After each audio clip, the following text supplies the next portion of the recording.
in the early 90s probably, we revisited the mission and the vision and rewrote them to be a little more, or a lot more aspirational. And those are things, the mission pretty much stays the same. The vision we continue to tweak. About 5 years ago, maybe a little less, we revisited our vision because we realized, and this is how I think all visions should emerge.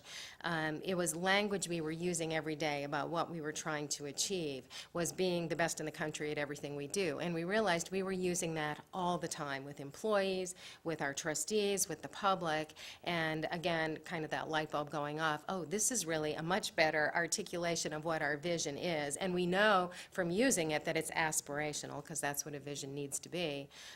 So we formally adopted it, but I would say that actually was the vision that we were working towards that really helped shape our culture all along the way. So I think you absolutely have to have values laid out. You've got to be clear with people about what your expectations are.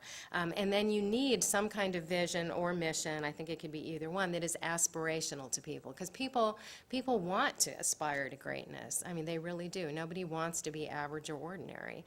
So if you give them something that motivates them, you give them a glimpse into what you could be, you hold out people as examples along the way, and it starts to build momentum. So you've got the vision, you've got your values, your mission, so how do you bring those to life to people? So I think, again, we made a lot of mistakes at the beginning. I think for many organizations and people, the tendency is to point out those things that are not meeting your mission and your vision. And again, we tried that for a couple of years. And then we started a different approach, which was let's point out those things that are personifications of our values, our vision, our mission. And that got a lot more traction. People are really motivated by that kind of positive recognition. And so we started developing a culture of storytelling too. So our CEO, our senior leaders, would tell stories about people who were doing things that were demonstrations of our vision and our mission and our values.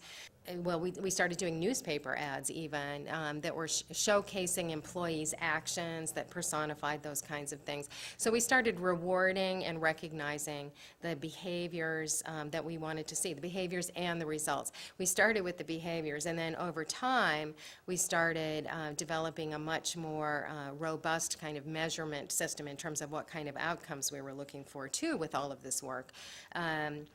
So, because it's vision, mission, and values to a purpose. There are certain business objectives you're trying to achieve.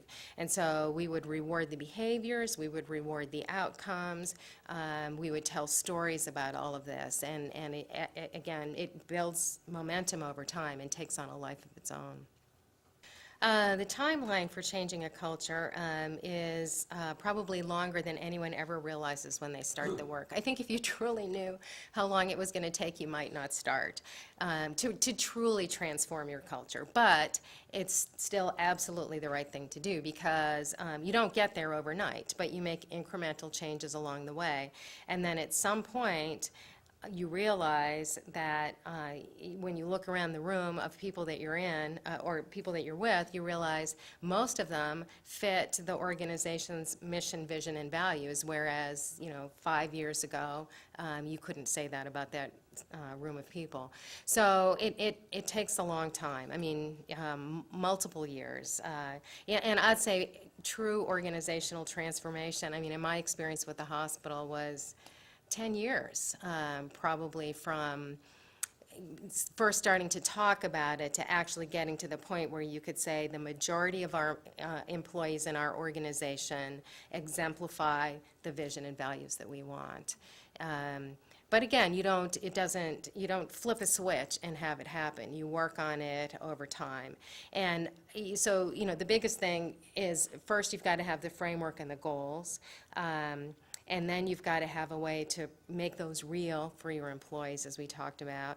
And then you have to hold them accountable to that through your rewards and recognition program. And then most importantly, you have to start hiring and firing or moving out around those same vision and values.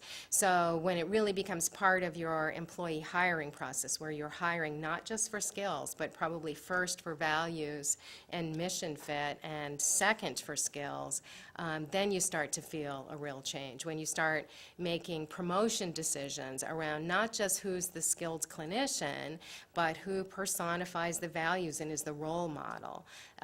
When you, encourage people to move on to other organizations because their values, their personal missions don't fit your organizations. When you're making decisions like that, that's when you really start transforming the culture. And until you do those things, you don't start to get that huge shift. And if you want to do that in a humane way, which most of us do, then that's what takes many years to get to.